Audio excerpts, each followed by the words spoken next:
My name is Ariana Chavez, and before I begin, there's a few audience etiquette rules. Number one, cell phones should be on silent or vibrate. Answer text outside of the speaking. Listen to the speaker. Do not become distracted. No eating or drinking. No uninvited guests allowed, and applaud after each performance. And so before I begin, I'm just going to play a quick video.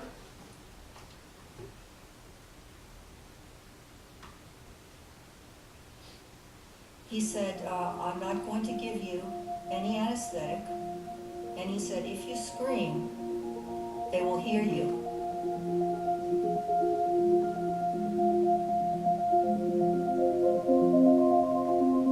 I woke up to feeling a man's hand on my throat and saying, if you make a sound, I'll kill you. You know, there were a lot of years in there of heavy drinking, and I wasn't even responsible for myself. I never would have been responsible for a child. I just was in the position that every woman knows, you know, on the table with my legs spread apart, and this man is inside me, scooping me out as if I were a piece of fruit or something with this implement. I could not believe that I was seeing this. I just went home and cried. Someone gave her a hanger abortion, perforated her uterus and her bowel, and by the time she came to the hospital, she was in septic shock and she died. They said, Okay, and then just based on this video, what do you think that my presentation will be about? Abortion. Yes, and more specifically, I just want to talk about that there should be more facilities open for abortion, just because there are not a lot of facilities provided, and without safe institutions, a lot of women risk life-threatening situations because they do self-induced abortions instead of facilities. And the three main points I will be talking about is the ungodly things women do to their bodies, the main arguments that pro-life activists have for abortion, and then the third one, what is a woman's right with her embryo?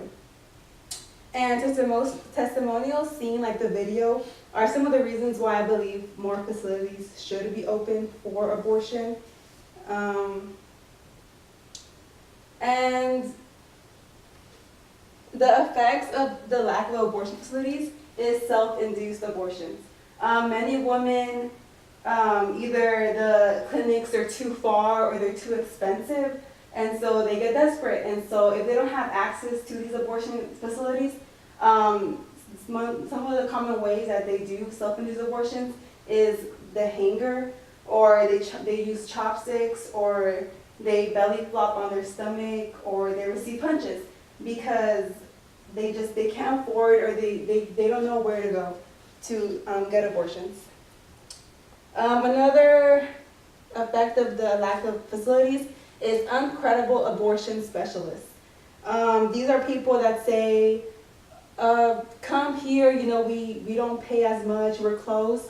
And these specialists, they're usually really unsafe, they're unsanitary, and many women do get septic shocks and they do die because they get infections. They're not safe facilities. And according to Hayden from Gender Issues, some women, they can't take the days off that they need to travel. And in Texas, only 7% of counties have clinics. So we live around this area right here, and it would take 3-5 hours to get to the nearest clinic. Texas has really low clinic areas. And 19 million unsafe abortions happen yearly. And out of those 19 million abortions, only 47,000 women die. And although right now it is legal, there's just a little bit of facilities, activists wish to revoke the law. They don't want abortion to be legal at all. Their main argument is that abortion is murder. So when does life start? Nobody knows when life starts. That's why there's a lot of controversy. Because the embryo, it can't think, but it has limbs, and it starts forming and moving. And that's why many activists say, you know, abortion is murder. And so there's been more pro-choice than pro-life. It's not up until 2009 when pro-life it was more pro-life in 2012, and as of now it's more pro-choice than pro-life.